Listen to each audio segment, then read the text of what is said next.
Hello everyone! In this video I will show you how I create this art from a sketch to the final product. We will find out what texture and color of paint were used for this landscape.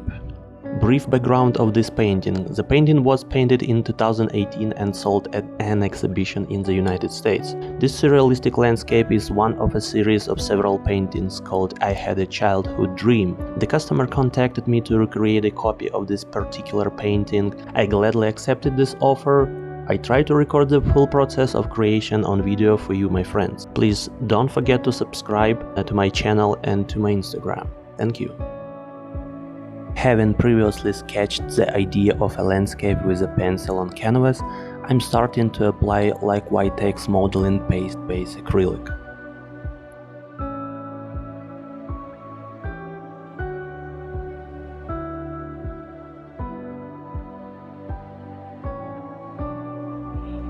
It is necessary to apply the paste in place where there are various kind of roughness, and so that is would be justified.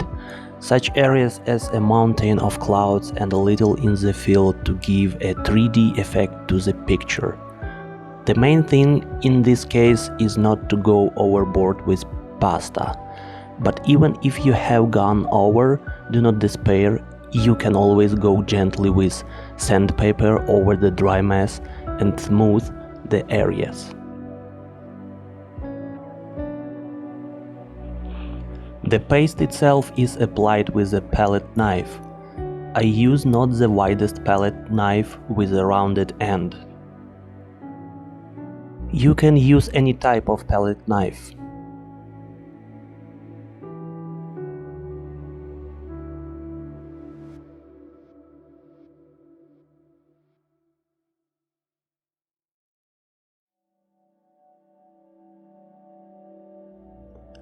After I applied the paste, I waited 30 minutes for the paste to dry. Then I used underpainting with burnt umber paint, applying paint only on land and mountains. This earthy color will provide a base on which you can easily add bright colors of green, red, orange and other colors. After I added ochre shades for underpainting, I move on to applying different color to the sky. My sky will be half evening with shades of cadmium yellow and cadmium orange in the clouds. And since the sun does not fall on the bottom of the cloud, I will use cobalt violet to enhance the volume of the clouds and diversity the color palette. Since this landscape was originally conceived to be bright and joyful, all these colors are mixed through white in different proportions by eye. I also paint the air itself in shades of blue. I take Prussian blue as a basis, also playing with different proportion of white and blue. Don't forget that at the top the sky will always be saturated blue. Going down to the bottom closer to the horizon, there will be a shade of bluish whitish. This is how you give the sky and air space in your painting. On the mountain I apply viridian hue color, mixing it with yellow and ochre tones. Also those fades that are visible as rocks. I previously, if you remember, prepared with textured paste. In this way I can apply ochre tones by glazing and the paint will be darker in the protrusions of the texture of the paste. This will create the effect of 3D rocks. In the shady areas I paint the rock through complex tone of brown and blue violet hues. In those places where the rock is illuminated by the rays of the sun, I work with dense white with yellowish orange hues.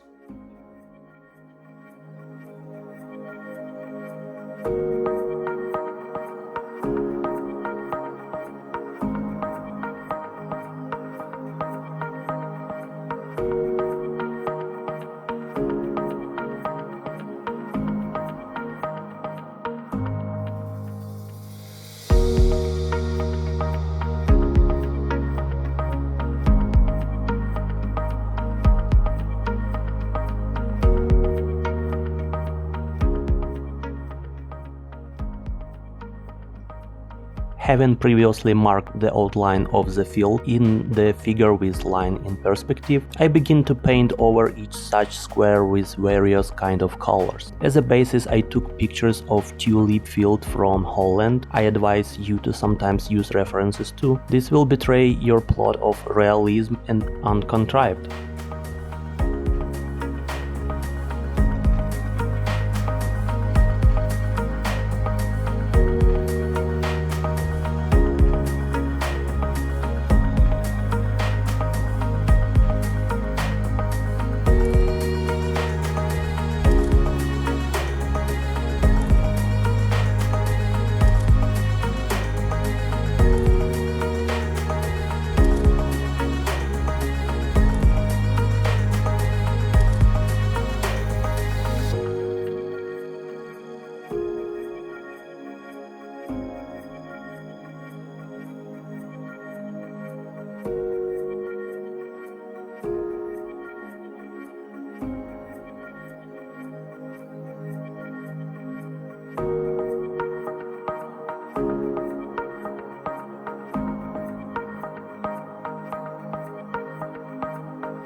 The next evening I corrected the sky, clarified the shapes of the clouds, painted the sky itself in more detail.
When the sky dried up, I started drawing the mill itself, which according to the idea should stand on the top of the cliff. I failed to put the camera exactly on the viewer, so please understand the windmill is drawn in perspective correctly. The camera angle gives the impression of an oblique perspective. It stays in perspective as it should be. I paint the windmill initially in shades of brown and green with the addition of magenta and orange. Orange gives a good play of color against the blue sky.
I also begin to carefully draw the blades of the windmill with a thin brush. There will be 4 of them. This is a very delicate and filigree work. Sometimes you have to hold your breath in order not to make a mistake. From the colors for the blades on the mill, I use ochre plus yellow plus zinc white.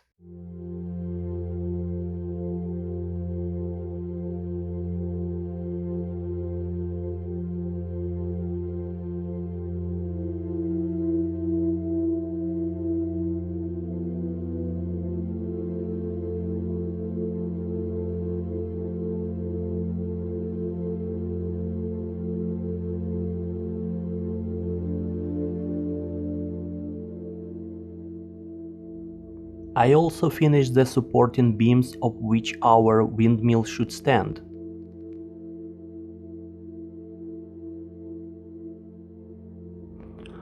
I used the same color as for the windmill blades. I mixed the same brown with ochre and yellow. This is for the beams on the light section.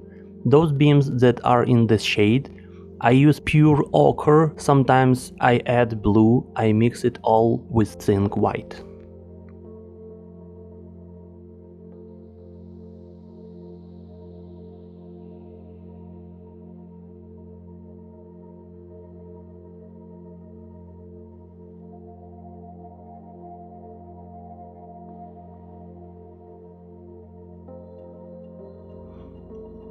I am working on the overlaps on the blades. There I use an almost pure white shade with an admixture of yellow.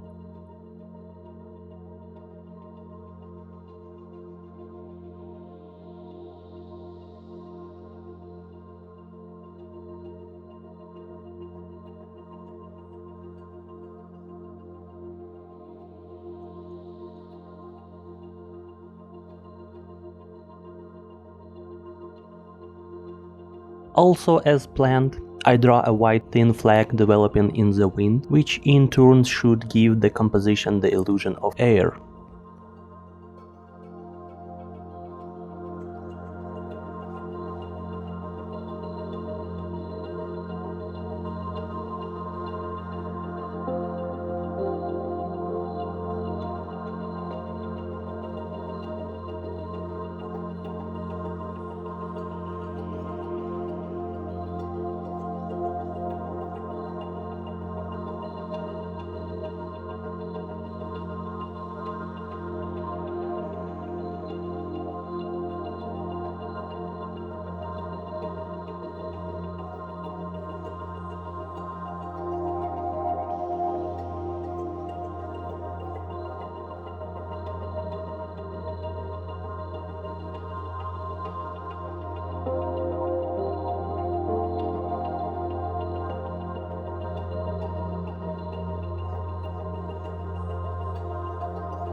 Well, that's all, dear friend. You can see the result yourself. I think it turned out not bad. How about you? Let me know your opinion on the result of my work. Leave your comments and feel free to subscribe to my channel. I do my best for you. See you soon in my new video.